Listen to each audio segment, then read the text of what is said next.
अस्सलाम वालेकुम। कैसे हैं आप सब लोग? काफ़ी दिनों के बाद आज हमारी मुलाकात हो रही है। उम्मीद है आप सब लोग ठीक होंगे। और शब बारात आप सब लोगों की कैसी रही? इबादत की। और शाबान का महीना जा रहा है, नेक्स्ट रमज़ान आने वाला है, तो मुझे भी अपनी दुआओं में ज़रूर याद रखिएगा। आज मैं बात करना चाह रही थी, एक्चुअली एक तो मुझे सीरियसली टाइम नहीं मिलता, मैं कोशिश करती हूँ कि मैं वीडियो बनाऊँ। और कुछ लोगों का जो बहुत ज़्यादा कंसर्न था वो वीडियो कंसर्निंग ये था कि मैं अभी लास्ट 2022 में यूएसए में आई थी, मतलब वापस गई थी। 21 में आई थी और 22 में वापस गई थी, मई में ना। और उसके बाद ये हुआ कि मैंने दिसंबर में मैं दोबारा वापस आ गई, 2022 में ही वापस आ गई।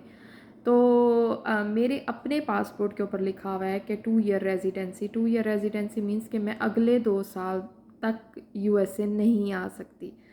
तो बहुत सारे लोग थे जो ये बात पूछते थे कि मैं फिर वापस कैसे आ गई, किस तरह आ गई। मेरे तो अपने पासपोर्ट पे मेंशन था मैं नहीं आ सकती यहाँ पे। तो ये बड़ी एक सरप्राइजिंग चीज़ थी। जब मैं अपनी स्टेटस पे अपनी पिक्चर्स लगाती थी तो वो कहते थे अच्छा पुरानी पिक्चर्स हैं, या कोई बात होती थी तो मैं करती थी। तो कुछ लोगों ने कहा अपनी पुरानी यादें ताज़ा कर रही हैं, यूएसए की बात कर रही हैं, यूएसए में बैठी हुई हैं। बहुत ज़्यादा चीज़ें फेस करनी पड़ी ना। मतलब तो फाइनली मैंने कहा चले आज मैं इस टॉपिक पे वीडियो बना दूँ। जब मैं पहले आई थी यूएसए में तो मेरा जो स्टेटस था वो J1 था, मैं J1 वीज़े पे आई थी। जो मैंने पहले अप्लाई किया था वो मैंने आप लोगों को बताया था, वो मुझे एचईसी की तरफ से स्कॉलरशिप मिला था। $9,000 उन्होंने दिए थे।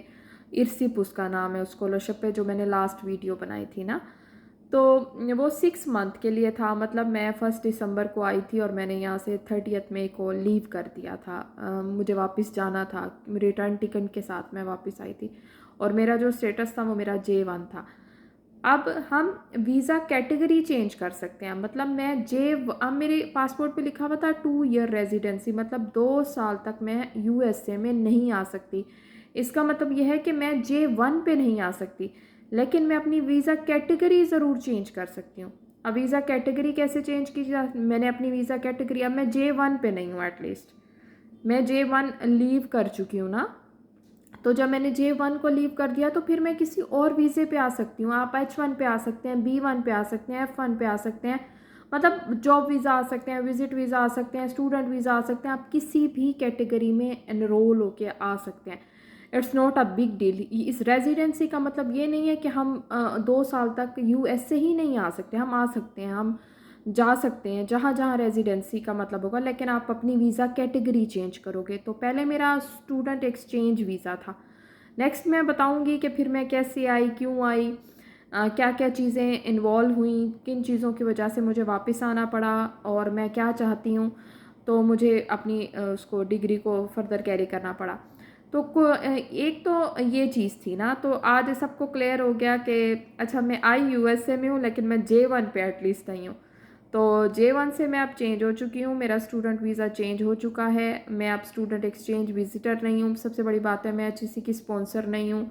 और एचईसी को मैंने बॉन्ड साइन करके जो दिए थे ना, वो ये बॉन्ड साइन करके दिए थे कि मैं 6 माह बाद वापस आऊँगी। तो मैं 6 माह बाद अपने मुल्क वापस आई हूँ, पाकिस्तान आई हूँ।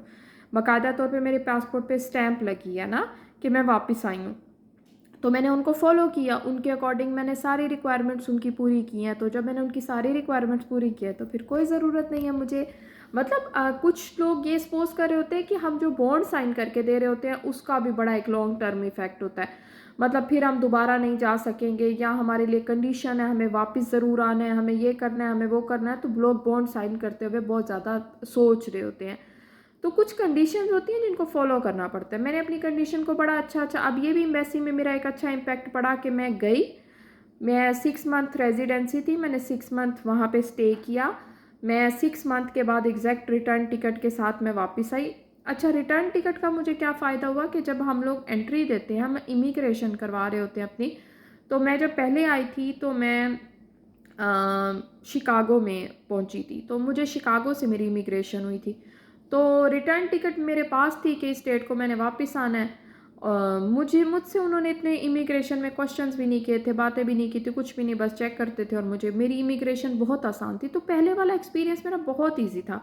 मैंने आपको बताया कि मैं एम्बेसी गई, मेरा वीज़ा मतलब विद इन 1 मिनट मेरा इंटरव्यू क्लियर हो गया, मेरा वीज़ा लग गया, मेरी इमिग्रेशन बहुत आसान थी। तो मेरे वो प्रीवियस एक्सपीरियंस बहुत आसान थे जिनको मैंने खैर लाइट लिया और अगली दफ़ा मुझे बहुत कुछ फेस करना पड़ा। तो मैं चाहती हूँ कि फिर हम नेक्स्ट इन चीज़ों को रिपीट नहीं करेंगे। तो कोशिश करेंगे कि हम एक्सचेंज विजिटर वीज़े से बेहतर है कि स्कॉलर वीज़ा लगवाएंगे। उसमें आपके पास चांस होता है कि you can extend your visa.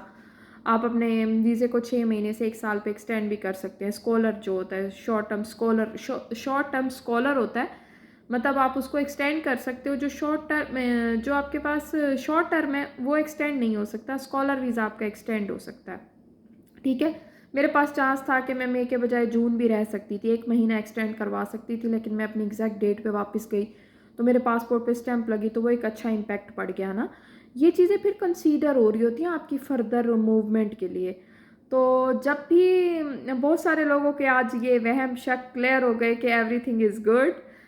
मैं J1 पे नहीं आई वापस, मेरी अभी तक वो J1 की 2 ईयर रेजिडेंसी है। मतलब अगर मैं पोस्ट डॉक करने आती, मुझे यहाँ की पोस्ट डॉक मिलती, तो जो कि चांस था, लेकिन मसला ये है कि मैं 2 साल तक J1 पे नहीं आ सकती क्योंकि पोस्ट डॉक करने के लिए मुझे J1 पे ही आना था। तो मैं पोस्ट डॉक पे नहीं आई। तो एक चीज़ और भी क्लियर हो गई कि मैं J1 पे नहीं हूँ, मैं पोस्ट डॉक भी नहीं कर रही हूँ। तो फिर मैं और किस कैटेगरी में हूँ, क्या कर रही हूँ, तो ये सारी चीज़ें with the passage of time हम इंशाल्लाह शेयर करेंगे। और उम्मीद है आप सब लोग ठीक होंगे। और शेयर करें, वीडियो को सब्सक्राइब करें, बाकी स्टूडेंट्स तक भी पहुंचाएं। मैं पूरी कोशिश करती हूँ आप लोगों को गाइड करूँ। एक्चुअली जब तक मैं किसी स्कॉलरशिप को वेरीफाई नहीं कर दूँगी तो मैं तब तक आप लोगों को भी नहीं बताती ना। मैं पहले खुद बैठ के उसको मुझे रीड आउट करना पड़ता है। अब यहाँ पे मौसम बेहतर हो रहा है, स्प्रिंग स्टार्ट हो चुका है। तो स्प्रिंग इनका 1 मार्च से स्प्रिंग स्टार्ट हो जाता है। हमारी गर्मियाँ शुरू हो गई हैं, इनका स्प्रिंग है, लेकिन इनका स्प्रिंग मेरे लिए सर्दियों के बराबर है। मेरे लिए वैसे ही विंटर्स है ना, शदीद वाली।